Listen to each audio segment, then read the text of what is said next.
This is the Two-Tone Uncensored Podcast. Hosts Matt McCrone, Ryan Moreland, and Glenn Lotzenheiser talk everything Tennessee Titans. This show is made for the fans that bleed two-tone blue.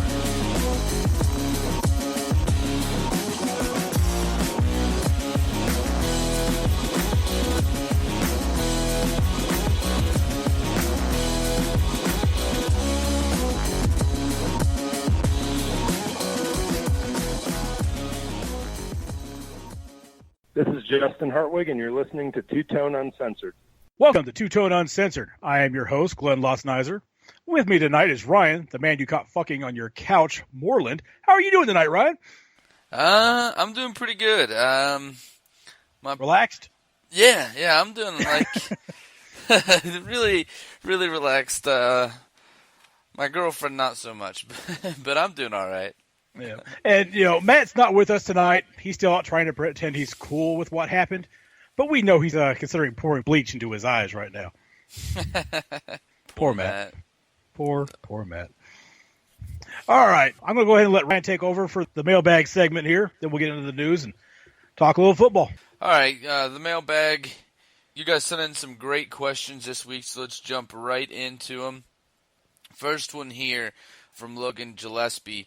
He asks, with free agency just around the corner, what two players would you want to target going into free agency? Honestly, I'm going defense. I'm going A.J. Boye from the Texans and Eric Berry. Whether they're signable or not isn't really the issue. Those are the two guys I would target, looking at what's out there, what we need. We have one in common here for sure. I went with A.J. Boye as well. Really fantastic player. We've seen him a lot, as being a Texan. We've seen him play his entire career, and a fantastic young corner. I didn't go with Eric Berry, and it's a lot because of that price tag. And I know Eric Berry is a fantastic football player, and I like him a lot. I mean, what's not to like? But anybody with a high price tag like that normally scares me. So I went on the other side of the football, and Kamar Aiken, I think, is a guy that we can bring in at wide receiver who's going to be a solid player, solid addition without breaking the bank. Yeah, I wasn't worried about price tag so much on this one. I mean, there's other guys I wouldn't mind bringing on. Even Jason Pierre-Paul, I know he's getting towards the latter part of his career. He's only got 3 fingers. But at the same time, he's an effective pass rusher who could do us a lot of good in this division. Given that we've got to take on Andrew Luck, we didn't manage to do much against him this year. It'd be nice to have a really good pass rusher come in, but I think he's going to cost too much money and not be necessarily a great fit for us. But he's somebody I would target at the right price. Eric Berry, he's on the list just because he solves an awful lot of problems in the back end. Realistically, we probably don't sign him. It's going to be expensive. I'm willing to let the Chiefs spend that money because I don't expect the Titans to. We have the cash, but I just don't see us doing it. Well, Eric Berry, too, he already said that he will not play for the Chiefs on a franchise tag. If they franchise tag him, he just won't play. So they have to show out the deal if they want to keep Eric Berry, which does make it a little bit more possible for other teams like us to get a chance at Eric Berry. But I have a feeling that that he's not going to be leaving Kansas City anytime soon. No, I would agree. And, the franchise tag is basically him saying he wants more security and more guaranteed money than he wants one big payday. He's not going to sign a 2-year deal to have to come back in and replay. He's going to look for that last contract to make it a big one. Right. That does change it a little bit. And he is at the age, and, as terrible as it is to say, the cancer is always going to be in the back of general managers' minds. Because we know that he's in remission right now, but it can come back at any time. And that's going to drive his price down. As terrible as that is, I mean, it's going to because of that's one factor, though. I mean, he's a great football player, so he's still going to get paid a shitload of money. But definitely one thing I know that general managers and coaches will be looking out for. Yeah, it's something that might find its way written into the language of the contract. A little bit less than the guaranteed money or something like that. It's something that gives the team an out. That is terrible, though. You could not feel good about yourself if you're the guy that's writing the cancer clause into a contract. No, you're going to feel like a bit of a dick. At the same time, it is business. I mean, yeah, it's true. There's a cold-hearted son of a bitch out there who's got no problem writing that clause. No, when we make it big, I'm writing a cancer clause into both of your contracts. You and Matt both. So it's probably a good idea. Yeah, it'll be interesting to see who we go after. But those are definitely some guys to be watching for, to think about as we get closer to this free agency. William Rush writes this one in. He asks, who are 2 players that you think might get traded away? 2's an odd pick for a number there. I'm not sure where he came up with that. But let's just say, is there anybody on the team that you think will be traded away or has a good shot to be in that trade talk? Well, you see, to get traded away, you got to be under contract.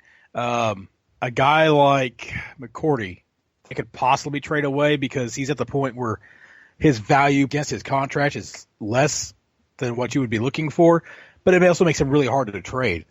If we traded anybody, I think it would be a surprise player. Someone you didn't see coming, like a young guy they don't expect to keep or something. I really can't see anybody else they trade. Everybody that you would expect them to just get rid of is pretty much a free agent. So other than Cersei or McCourty, I don't really see anybody else that just screams trade. McCourty was definitely the first to come to mind for me looking at this, and you're right. The first thing that you have to remember is they have to be under contract. Most of the people that we're going to get rid of were free agents anyway, or they don't play well enough to garner a trade in the first place. Like, no one's going to trade for a player that they can wait until you cut and sign and give up nothing to sign the player. That's obvious. So McCourty's a guy that does have the talent to constitute a trade. Some teams could try to go after him, even though the health has been an issue for him. Still has been a very good cornerback in the league for a while, and he's under contract. So that was the one that really came to mind for me. There isn't really a lot, though. I mean, it was a struggle. After that was my first thought, and then Cersei I thought about for a little bit, but really thinking, there's no one else on this team that wouldn't be like a surprise for me. Obviously they could trade away, Marcus or DeMarco or something, but I don't see anything like crazy like that happening. So yeah, it definitely has to be McCourty in my eyes is the most likely to be in a trade scenario. Yeah, I mean after that you're talking a young player who we all expect to contribute that they know they're going to draft someone to replace or they're going to bring somebody in to replace. If Eric Berry comes in, then maybe you do see a Cersei trade, but that's about what it's going to take. We don't have a deep team right now. We're not deep at any position. So how are you going to trade any of these guys away? Anybody who's capable of really contributing and has any trade value, we desperately need. Agreed. Very well put. Heading into the next question, Glenn, this one's a 2-parter, so I'll send the first part your way, and then we'll hit the second part.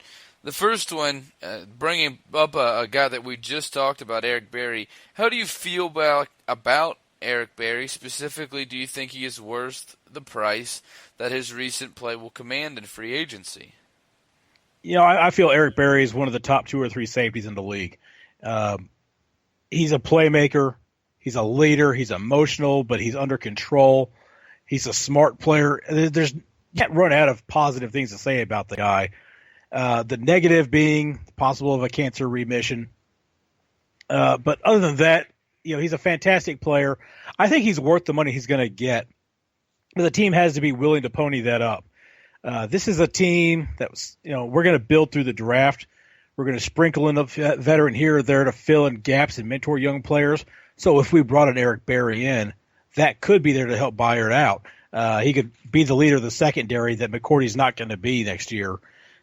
He's a guy I can see us bringing in. I don't know that we spend the money on him.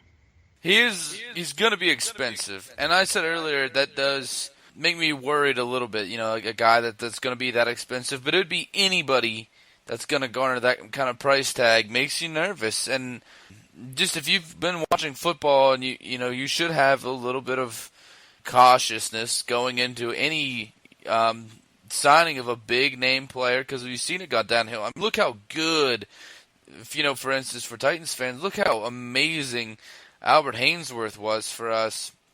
And then, just seeing him go, I remember being devastated when we first see him, leave and head to Washington, thinking about, we just lost an absolute stud on this defensive line. Then he goes to Washington and he's terrible.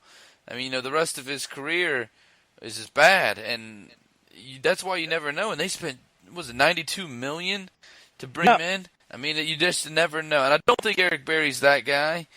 But I'm just saying, with any big contract like that, it's intimidating. But if Eric Berry plays, he's healthy, he's absolutely worth what he's going to get. You're exactly right. He's top 1 or 2 safeties in the entire league. He's disruptive. And I think also you bring a guy like that in, a veteran like that, not only will he play his position, he'll play it well, but I think he'll make everybody, all the younger guys in this secondary, better by being there, by getting to mentor them, really push them. We saw with DeMarco in this offensive line a similar kind of thing, just on the backside of the offense, rather than the back end of the defense, rather than the back end of the offense.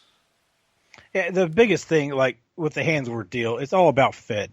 They took a 4-3 defensive tackle who's just an absolute monster. They put him in there as a nose tackle, where all of a sudden he's eating double or triple teams every play, and that neutralizes him. Your nose tackle in a 3-4, his main job is to stand there and clog up the middle and occupy blockers so that the linebackers can make plays. Haynesworth, a playmaker that they put in a position where he couldn't make plays anymore. And that's the kind of danger you take with a free agent. You have to find that fit. It's like putting DeMarco Murray on the Eagles and then not running the right kind of system for him. It's too easy to screw it up if you don't research your player, you don't run the system that fits him. Eric Berry, I think, could play in any defense. He can definitely play in ours. It's just a question, do we spend that much money on a guy who's going to force Kevin Byard over to strong safety? Right. Yeah, I mean, that's a great point there. I think he's a fantastic football player. It'd be awesome to see him as a Titan. I don't want to make anybody think that's not how I feel, because it is how I feel. But literally anybody in the league that's going to garner that kind of money would intimidate me a little bit, just because I've seen it gone bad before. As anybody who's paid attention to the NFL for a few years, or even you've seen it gone bad. You've seen how teams will sign a guy that's just seems like he's on fire, and you never really hear from him again. Josh Norman. Yeah, really. It's and a mixed match has a lot to do with that. You bring like a great point there, but it's just you never know. Health obviously a concern when it comes to any player, and then longevity. He's a 28-year-old guy right now. How long is he going to play? And that really is going to determine a lot of how much you can pay him. Is how long do you think he will play? But luckily for us, we are out of the era of Rust and Webster and head-scratching decisions, and we are in, an era with John Robinson where I think you see it like every day on the internet. It's like, I would like this to happen, but I trust J-Rob. It seems like every post that you see is like, I'd like to sign this guy, but if we don't, I trust J-Rob. And it's a good thing to have, because we haven't had that in Tennessee in quite some time. Yeah, it's about time you could actually think about the general manager and not want to just punch somebody. Rip that stupid mustache right off his face. But speaking of J-Rob, that brings up the second half of this question by Brandon. He asks, given what we've seen out of John Robinson, do you believe that our general manager looks to shake it up as much as he did last season in this offseason? Yes and no. He doesn't have to waive second-round draft picks this year. This year he gets to just not re-sign bad second-round draft picks. I don't know there's as much shaking up to do because they got rid of most of the people who didn't fit the mentality or the style of team they wanted last year. You'll see some free agents, obviously. But again, it's going to build through the draft. I don't expect to be as many moves, just things that are like, whoa, I didn't see that coming. I don't think we'll see as much of that this year. You could still see a splash. I don't put it past J-Rob to bring in somebody who's big time. Just because he came from the Patriots, who tend to just kind of fit everybody into a certain field. This is what you do. This is what you do. Nobody gets paid a lot of money. I don't know that J-Rob fully subscribes to that. We'll find out in time. But I do not believe that he's going to make a lot of big, splashy signings and there's not that much left to cut. So basically, at this point, you're looking at people you don't bring back. Yeah, I think you put it well there. I think that you're going to see him maybe make a big move or two, maybe. But I don't think you see him go after big name players, because I don't think that not a lot of teams have success doing that. I don't think that's what J-Rob wants to do. I don't think that's what you should do. You build through the draft. He comes from the Patriots. New England, they always say you build through the draft. That's how Belichick's had all of his success. That's the system, and that's exactly how J-Rob, has shown so far that he believes. Now, you can't pick up guys to help out your team, and we did that last year, by just making probably the best deal of any kind in the NFL history, in my opinion, getting DeMarco Murray from the Eagles. I don't think you'll see anything. I don't think you'll see us go and get Eric Berry. I don't think you'll see. I think AJ Bouye or Kamar Aiken, a player of that caliber is probably the highest you're going to see us go after if we go after anybody. Of course, go after some people, but that's the highest, I think. I don't think you'll see us go after anybody huge or throw a lot of money at anybody, just because it's not the mentality that our team has, that our general manager has. So that's why I don't think it's going to be as big of a splash this year. But, we also have two first-round draft picks. That's obviously something that's going to make split. That's going to have people talking, have people excited, is you're going to bring in 2 first-rounders this year. That's always something that you get to do maybe a few times in a franchise's history. We've seen teams do it a handful of times. It's going to be exciting in that aspect. So I think you'll see still a lot of excitement.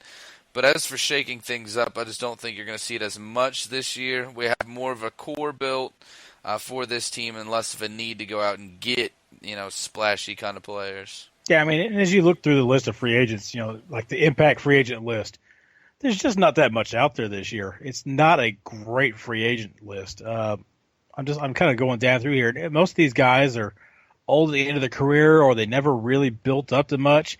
Or you got we've talked about him before, Alshon Jeffrey. If you could get past the baggage, he's a great player, but he needs a team around him, which I think we could give him. But you got to put somebody on the other side of him to pull the attention away from him, and just can you trust him to stay on the team the whole year? Is he going to end up being hurt and missing 3 weeks or whatever else? I don't see free agents. And I think the reason that Eric Berry keeps coming up, besides being a Tennessee boy, is that there's just not much out there. We all know that Le'Veon Bell is not going to hit the free agent market. We wouldn't pay that much for a running back, given the running back that we have right now either. Deshaun Jackson, he's going to hit the market, but he's not going to be worth the money he's going to be asking for. It's not going to be an exciting free agent period. I think, like Ryan just said, it's going to be what they do with the draft picks. If they hold them both, then awesome, we got 2 first-round draft picks. I think we all kind of expect a trade. We're just not sure if it's the first pick or the second pick. And, what happens with that is going to be the more exciting part. Absolutely. And, I know Matt loves him from Alshon Jeffrey. It's basically his favorite player, so I know he's really looking forward to going after him, but I just don't know if it's the right move or not. Either that or Eric Gordon. One of the two. Exactly. I agree. There's still going to be an exciting off season, so I don't want to get people discouraged or anything. Having 2 first-round picks, I agree with you. I think that we're going to trade back and get a second round with one of those picks, which makes it even more exciting. And plus, last year we were in an off season where we had a guy come in, shake things up, but you still were going into the season thinking all right, we're a lot better team. But we won 5 games in the last 2 seasons, so a lot better, still, not great. But this off season, we're expecting to only get better from here, and we barely missed the playoffs as a 9-win team. So, you're also building off of a nice foundation. So there's more to be excited about. More excitement, more buzz. It's a fun time to be a Titans fan, that's for sure, because I think the next couple of years it's only going to get better. But let's move on to the last one here. Jay Russell sends us one in, and the fun question here. In 1997, the Broncos win the Super Bowl. In 1998, the Falcons lost the Super Bowl. And then in 1999, of course, the Titans lose the Super Bowl to the Rams by a yard. Fast forward to now, and the Broncos won Super Bowl 50. The Falcons lost Super Bowl 51. So it's basically fate that Tennessee will go back to the Super Bowl next season, correct? As long as we don't lose, yes. Yeah. Some of those parallels like that, they're fun to see. They don't mean a whole lot, but I'm all for it. I am just fine with that being a actual pattern that's built into the universe. I will take another Super Bowl trip. Absolutely. It would be awesome. And I agree. I mean, it holds no water. It doesn't mean anything. But it is kind of a neat look. And if we do make it, then, it'd be pretty wild. Then you see history repeat itself like that. But, definitely something neat. I've seen it float around on a couple of the pages. I've seen it on Tennessee Titans Uncensored. I've seen people posting it and stuff. A pretty interesting stat. Hopefully it's true. Hopefully it holds up and we do end up playing in the Super Bowl next year. But I don't think I would put money down just yet. Well, I'll put your money down. There you go. Since Matt's not on the show tonight, he'll be picking up the tab for everybody's bets this week. So just send him a direct message and he'll get back. There you go. All right, that's all we have for the mailbag, though. Thanks, everybody who sent in a question this week. Be sure every week to find us on Facebook, on our Facebook page, Two Tone Uncensored. And we always put a post in Tennessee Titans Uncensored, the Facebook page. So if, you're in there, you'll see the post. You can comment your questions so we can get to them each and every week. We love hearing what you guys have to ask and what all you guys are interested in knowing. But that's all we have for the mailbag.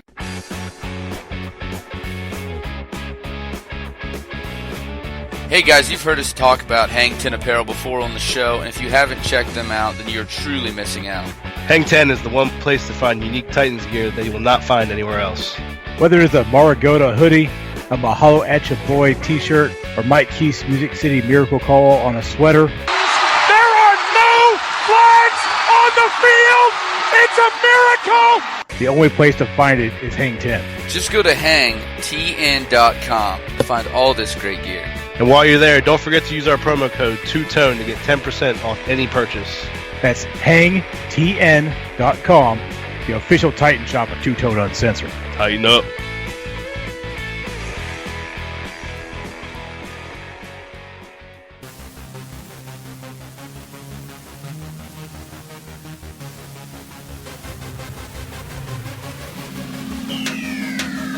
Hey Titans fans, you've probably heard us talk about the group page several times on this show, and I'm sure you're wondering what we're talking about. Tennessee Titans Uncensored is a Facebook group page that was built by Titans fans for Titans fans and was founded by our very own Matt Necrone. If you're a Titans fan that's looking to talk about the latest Titan news, then this is where you need to be. And you can help me shit talk the crackheads. Because nobody likes crackheads. That is Tennessee Titans Uncensored on Facebook. Tighten up.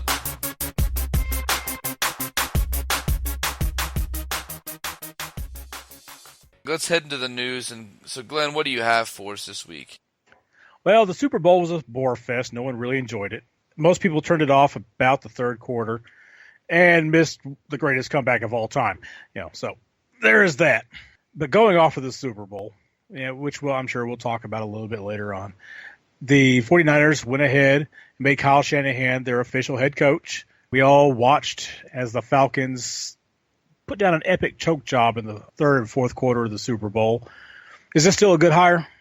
Absolutely. He's a fantastic young coach, a guy that has a lot to like on his resume. He has the NFL pedigree. Of course, his dad, is a Super Bowl winning coach. Yeah, there's a lot to like there. And it does suck for them that they lost that game, especially being up, by 25 points to lose the Super Bowl.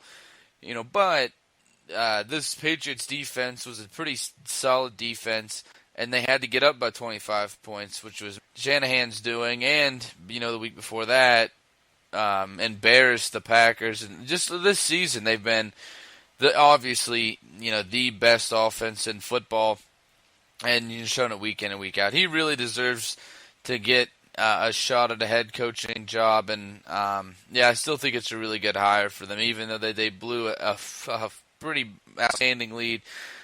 Did you find yourself this week explaining a lot to your non-Titans friends out there because you always, as soon as the game was over, they were like, it's the largest comeback in Super Bowl history, and I heard a lot of people say largest comeback in postseason history, and I found myself saying a lot, no, it's not. No. And then they relived all of the pain of explaining why it wasn't. I found that happening a few times over the weekend. Thankfully, I did not. I didn't even bring it up as I was explaining to my wife that this was the largest comeback in Super Bowl history. I didn't even want to think about it. Honestly, this is probably the most horrible comeback loss I've ever seen because of how bad it felt for the Falcons fans. Obviously the Titans fans, Oilers fans. I will never forget '93. I will never forget that pain. It destroyed our team. It destroyed the fact that the Oilers are no longer in Houston. I put on that '93 game because Bud Adams tore the team apart after that. He said, if we don't do it this year, I'm going to tear the whole damn thing apart. And he not only did it, he did it so spectacularly well that the fans in Houston wanted no part of getting the Oilers a new stadium. And that's why we have the Titans today. That was a brutal loss, but we also weren't up, a huge amount in the fourth quarter of the Super Bowl. That loss right there, that broke so many hearts of the Falcons fans, and I'm sure they hurt just as bad as we did. It was just, it's the worst loss I think I've ever seen. And it's, not 1A to 1B, which is the 93 game. This is the worst. The 93 game is now the second worst because it wasn't the Super Bowl. You weren't 15 minutes from glory. You're now forever shamed. You have to deal with people saying you're the game that put Tom Brady over the top as the greatest of all time. That was a brutal, brutal loss. Absolutely. I definitely agree with you because of what the game means. It's definitely a worse loss. Now I can't imagine what it'd be like right now to be a Falcons fan. It just devastated. They came out and they just dominated right off the bat. Got out to a commanding lead. And really, it boils down to that one drive and then the coin toss, which I'll talk about in a little bit. But the one drive, if they don't get the sack and then, get pushed back and keeps them out of field goal range. That doesn't happen. They stay in field goal range, kick a field goal, they win. That's the game. But there's a lot that you can point to. You can never just point to one drive and say, that's the game, because they could have done a lot of different things. Could have done almost anything and still won that game. I remember right when they got the turnover, and I was like, wow, 8 minutes left in this game, and I'm watching the game with my dad, and I was like, 8 minutes left. If they score, 2 touchdowns and get the 2-point conversions on both of those touchdowns, they tie the game.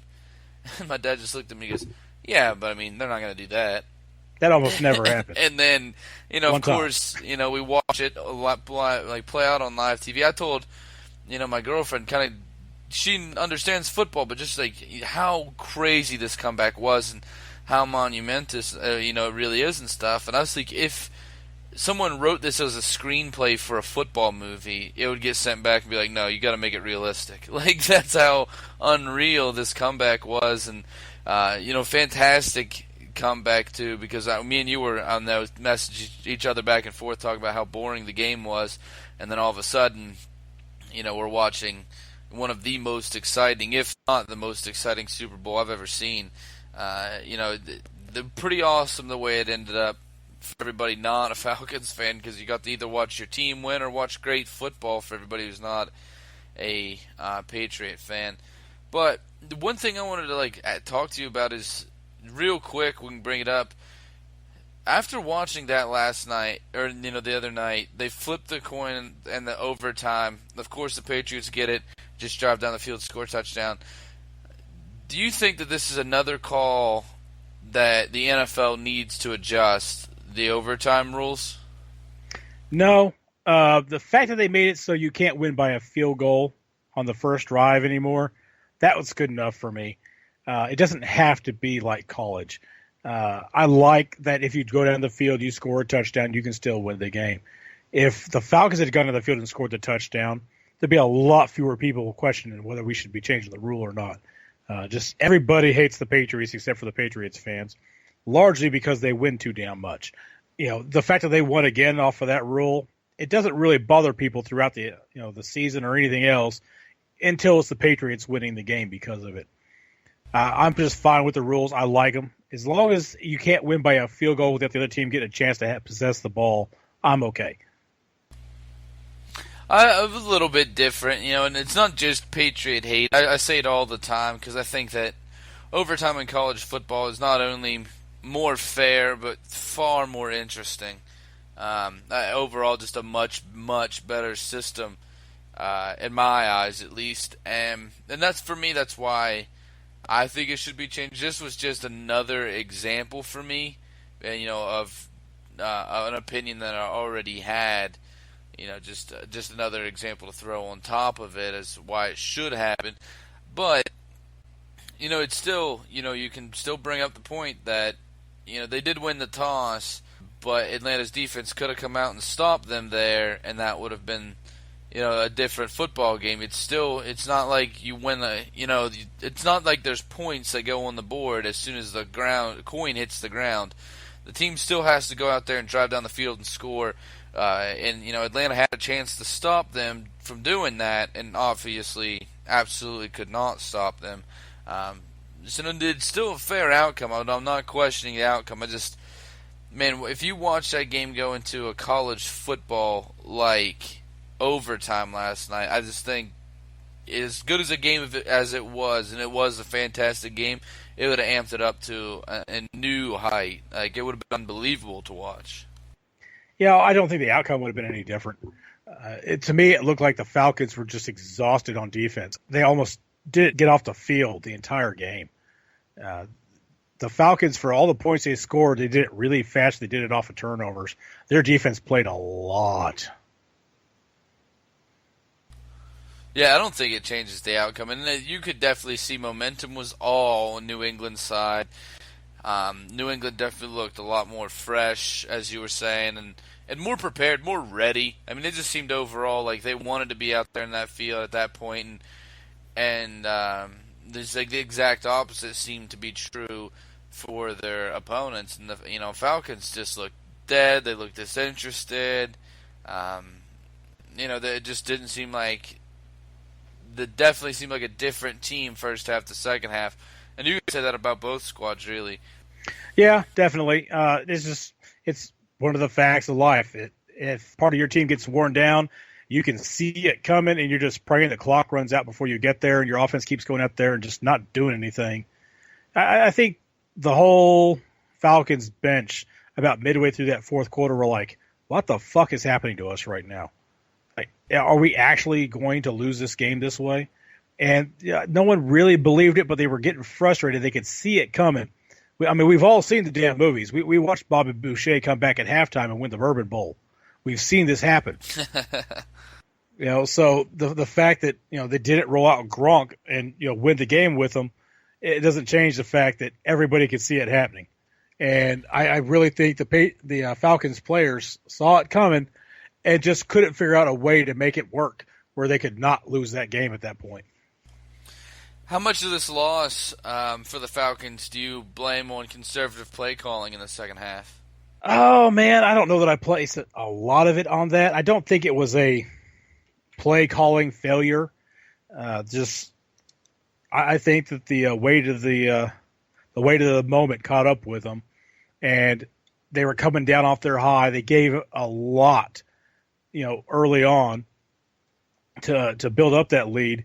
and they were riding high. They had all the adrenaline, and as that adrenaline started wearing off, I just don't know how much gas they had left in the tank at that point. You can get too excited about winning and lose. We saw it this week. It's one of those things where if you get too high too early and you start to come down as the other team's still ramping up, you can lose a fight just that easy. I see. For me, the defensive play calling I thought was still aggressive. For me, I think it was exactly for the defense. It was just getting gassed. I thought the play calling was good. They were still getting after Brady, and you saw even at the end of the game they were still putting pressure, but it's just they were gassed. By that time it was so tired that it was hard for them to get the kind of results that they were getting at the beginning of the football game. But on offense, some of the blame I think does go to it, and that, as we were saying earlier, I still think a lot of Kyle Shanahan, but I think that they got a little vanilla, a little predictable and a little conservative on offense, and I think I wouldn't say the leading cause, but definitely played a factor in them losing this game. Well, you always kind of see that in this situation. It's either the offense stayed too aggressive and kept making mistakes, or else the offense got too conservative trying to use up the clock and rest the defense. It's always, you can always point at something. When you lose this way, you didn't do something right, and you usually end up pointing back at the coaches. But I wasn't upset with the play calling. I just felt like the focus had been lost a little bit. They weren't executing because they were still trying to run a lot of the same stuff. They just weren't being as flashy about it. And again, you have to give some credit to the Patriots for making them vanilla, taking away receivers, focusing on the run, just staying true to their lanes and shutting down the running game. And just the Falcons couldn't stay on the field, and I think that stole all their rhythm too. When you spend most of a game sitting on the sidelines watching, I mean, there was a point. I think that this is right. I think I remember them saying it was almost an hour between drives for the Falcons at one point, which is just insane. And part of that is just the Super Bowl. Incredibly long timeouts, long halftime show. Everything stacks up against the team with the momentum going into halftime in the Super Bowl because you're too high, you're partying too much, you're too happy, and then you finally get a chance to go back out there. The other team's just been sitting over there just game planning and stewing on the fact that they're losing. Yeah, that plays a huge factor in it too, and it plays a factor in the fatigue of it as well.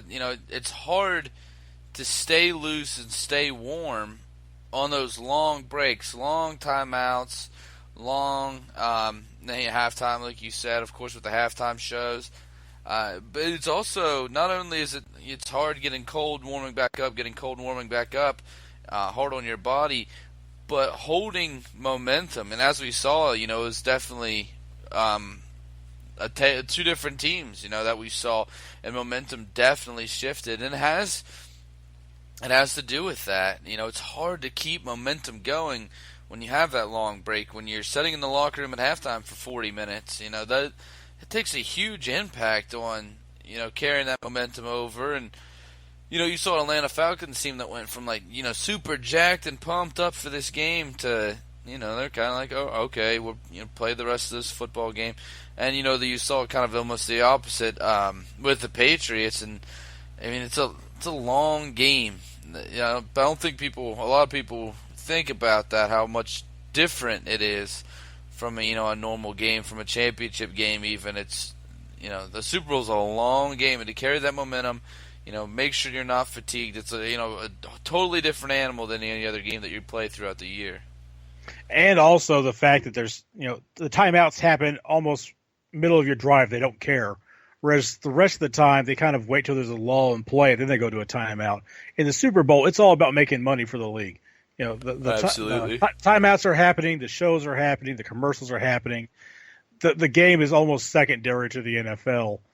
They want it to be a good game. They want it to have good ratings. But, as good as this game was, and it turned into the greatest Super Bowl comeback of all time, the ratings were still down this year because the game was so flat to start with. But it's the fact that you had such an experienced team that knew they could come back and win, that went out there and like they always say, just did their job and they fought their way back in. And they won the game in overtime for the first time ever in a Super Bowl. Just an insane game. And speaking of Kyle Shanahan and the way he called that, the fourth quarter, he's going to San Francisco. His replacement, Steve Sarkisian, ousted from USC, banned in shame midseason, went over to the Crimson Tide this last year, lost to Clemson in the national championship game, and now he's coming over to take over the offensive play calling for the Atlanta Falcons. That's quite a turnaround from shunned and banned and just, the fall from grace that he took, leaving USC, to rising up to the national championship game. And now he's in the NFL as an offensive coordinator, taking over the most powerful offense in the NFL this last season. Before we get into the type of coaches that they are, just how shocking is that reversal of fortune? How quickly, people forget, that, he was a guy that was just untouchable and was shameful, and people kind of ripped Alabama for bringing him on. Blew my mind. We talked a little bit before we started this show, and I was like, surprising, right? As soon as we got on, it's just, he's been a good coach at Washington, was successful there, went to USC, had, wasn't terrible. That team was decent, but for the short time he was there, but, then, of course, troubles with alcohol, his problems with alcohol, and really caught up with him, and that pushes him out of USC, then comes in Alabama as an analyst, and then the offensive coordinator, taking over for Lane Kiffin in that championship game that ended up losing, and then, of course, now right back into Atlanta. So you see him derail his career, like you said, this untouchable, and completely derail his career in 2015, and now just barely into 2017, he's right back up on top. Normally you don't see people come back this quickly from big, especially it was a national news story that this guy's a drunk and he doesn't know, he can't stay off of booze, and that is affecting his career, and he still can't stay. It was like a national story. Not saying anything bad about the guy, because he was a good coach. He's probably a great person. I don't know, but that was a national headline. Was Steve Sarkisian can't stay sober. It's affecting his work. Now he's getting fired. And just 2 years, not even 2 years go by, and the guy's got probably one of the most sought after non-head coaching positions in the entire NFL this year, taking over an offense that's already fantastic with great running backs, a great quarterback, the best wide receiver in the league. There's nothing not to love about that job. I hope them the best, and I wish him the best. I hope he does well, but really blew me away. And he's not a guy that has an unbelievable resume either, where it's like, oh, well, he does this, but man, is he fantastic. Like, he's been good in college, never really proved himself in the NFL ever. So, it did really shock me. It shocked me too, and it's how you go from dismissed and disgrace to national championship game to Super Bowl, team. That's an incredible turnaround. It's just I don't think I've ever seen anything like it, particularly for a guy that doesn't have just the most incredible pedigree. He's been a good coach, but he's not amazing. If he's over his, drinking, okay, fine. He's got his, 180-day chit or whatever. That doesn't mean he's really done. And you just handed him the reins to the most potent offense in the NFL. That's a hell of a turnaround. But the next thing I thought about this is, he's a completely different offensive mind than Kyle Shanahan. Shanahan, he's a zone blocker like his dad that worked the field. And Sark is a lot more of a downhill running, conservative passing game kind of a coach. So it's really a different look. Do you think that he changes and runs more of Kyle's system, which would be unusual, or does he try to take this team that was built to run zone with running backs that are designed for getting cutback lanes. Do you think he tries to turn them into more of a gap blocking road grading team? I think you're going to see Sarkisian's run more of a Shanahan kind of a system because you can change the system of a team, obviously. We see teams take different systems all the time, but you don't do it while you're a contender. You do it in the rebuilding of a team. That's when you change systems. You don't do it while you're a contender. They have all of the pieces to be a fantastic offense in this offense that they run. Of course, it's going to be different. Sarkisian's going to put his own spin on it, but he's going to be expected to run a similar offense. The zone blocking that you were talking about, because everybody on this team, they're set up to do it, and there's definitely no question that they're going to be one of the favorites for the Super Bowl at the beginning of next year with the way they played this season. As close as they were to winning a Super Bowl. So you can't change it now. You just don't make that drastic of a change on a team that's this good. You change a team while they're down. I think he puts his own spin on it, but he plays far more they keep the zone running game. They keep the zone blocking. They keep this running game that's off the edges rather than up the middle, up the gut, and downhill. They're going to keep the Atlanta Falcons offense pretty similar to what it was this year. I don't expect you to see too many changes. I think that's probably the right answer. It always scares me just when it comes down to that last minute, of the offensive coordinator making a play call, like, okay, we got to do this, and it's not what you're used to seeing them do. We saw Matt Ryan kind of, not blend real well with Kyle Shanahan that first season, and then this year he figures out how it works, and the team just absolutely takes off. And now they've got a new offensive coordinator again. It's a really rough blend to keep changing your offensive coordinator. They talk about it with young quarterbacks all the time, how, we kept Malarkey around for the continuity for Marcus's development. And here they are, they're losing their offensive coordinator. They're bringing in a completely different type of guy. How well is he going to blend with a team that's the opposite style of what he used to run? And how well is his quarterback going to react, who has shown in the past that sometimes he's willing to not get along for the betterment of everybody else? What's mind-blowing again with this hire is I'm looking up Sarkisian's stuff right now. He has one stint in the NFL ever, and he was, for one season in 2004, he was the Raiders quarterback coach. And that's the only time he's coached at the NFL level before. So this will be his second ever NFL job, and he's going to be the offensive coordinator of the most potent offense in the National Football League. I mean, just pretty mind-blowing. It's kind of the, how did this guy get this job? Like, how did Jeff Fisher keep his job? Like, what has he got on the world that he's getting to not just rise back up, but to excel beyond where he ever was before after such a horrible fall from grace? I'm really stunned by it. I wish the guy well. I wish the Falcons as much as I care to wish any other NFL team well. But it's really a strange signing to me. Absolutely. The one thing I wanted to add, just to tag on to the Super Bowl real quick, because I don't have much more to say about it, but the one thing I wanted to add on was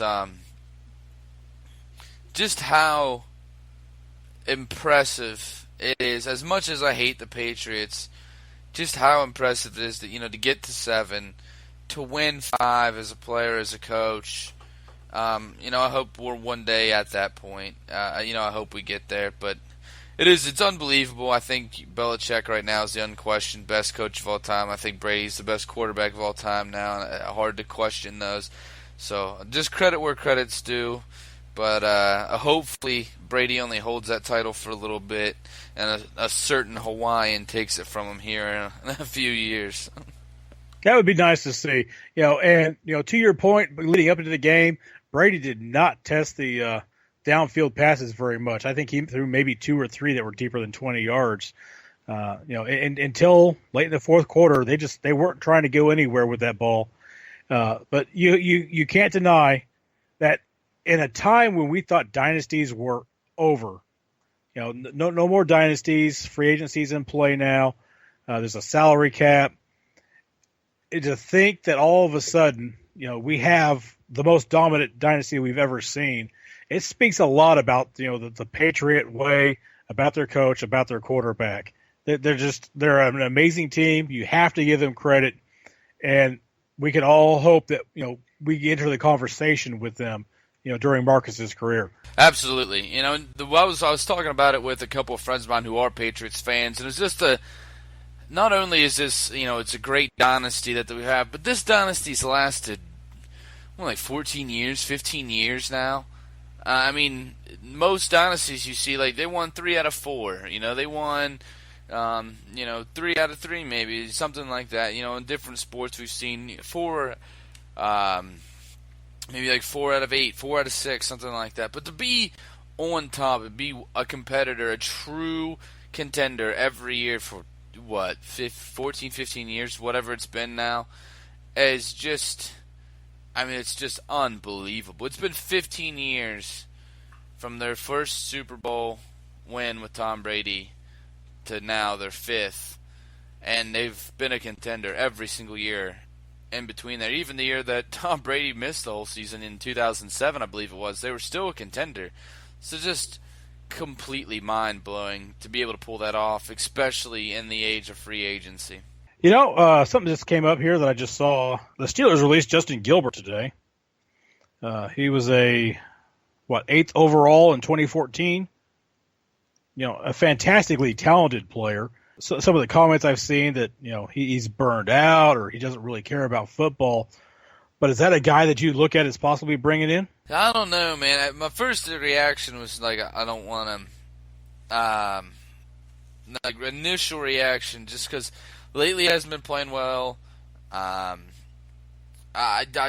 not really seen it from him. I don't know.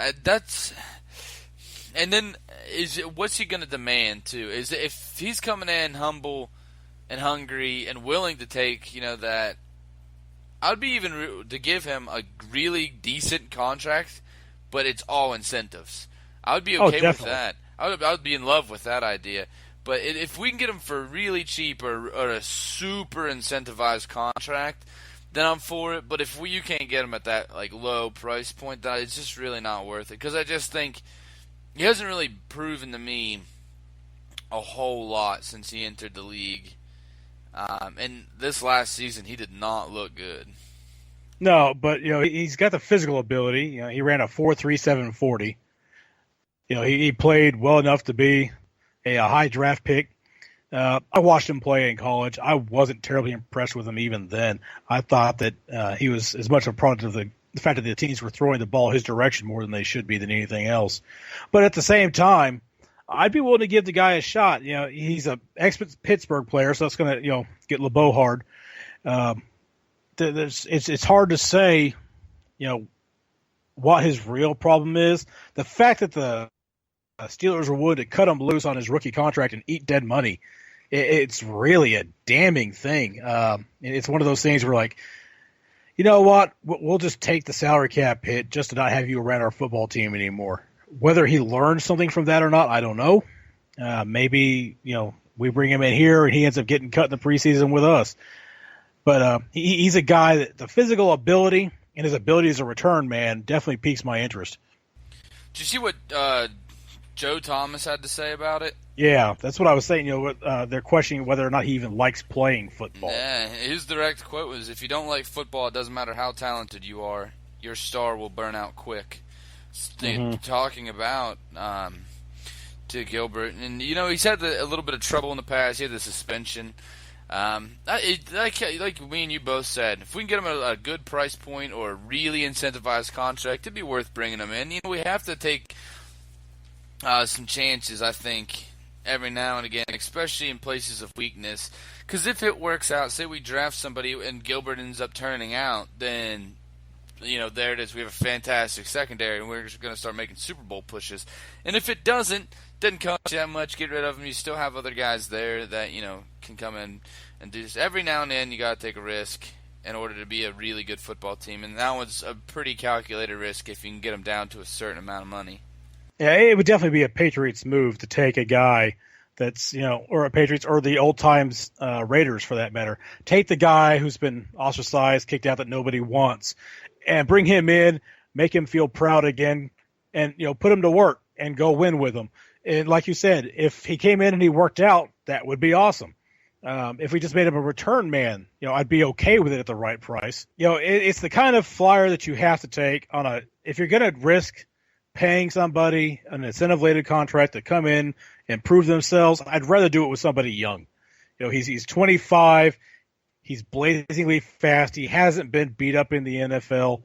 If you're going to take a chance, that's a guy that I would bring in at the contract, like you said. But it's always a question of contract. With Blackman, whenever he was out there in Jacksonville, I wouldn't have taken a flyer on him. We all knew that his head was not in football at all. And it may be that Gilbert's isn't either. It may be an OSU thing. But throw in the elbow there a little bit. You got to get your shots where you can take them.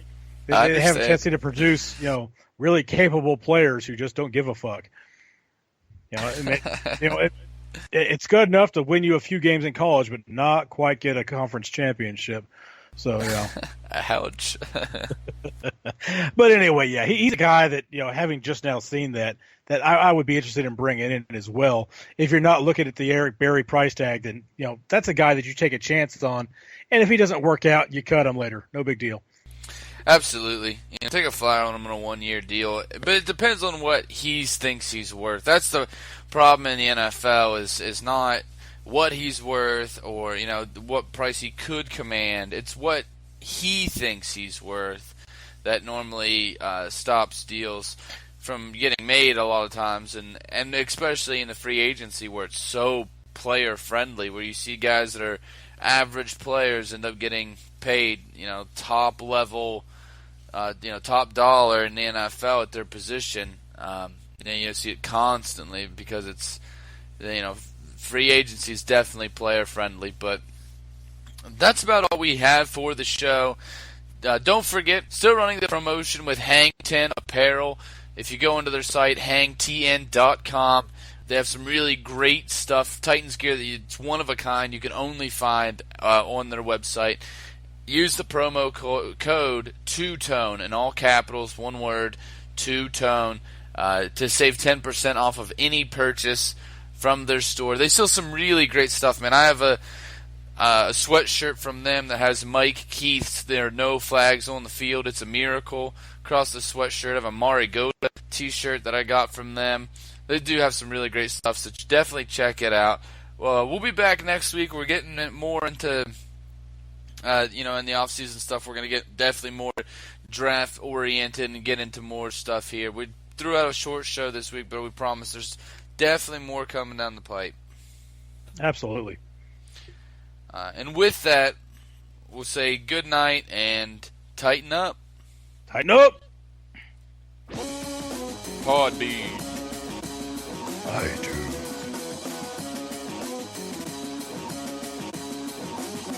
Thanks for listening to the Two-Tone Uncensored podcast. You can listen to the show at twotoneuncensored.podbean.com or by downloading the Podbean app on your mobile device. Be sure to follow the show on Twitter at Two-Tone Uncensored and like us on Facebook.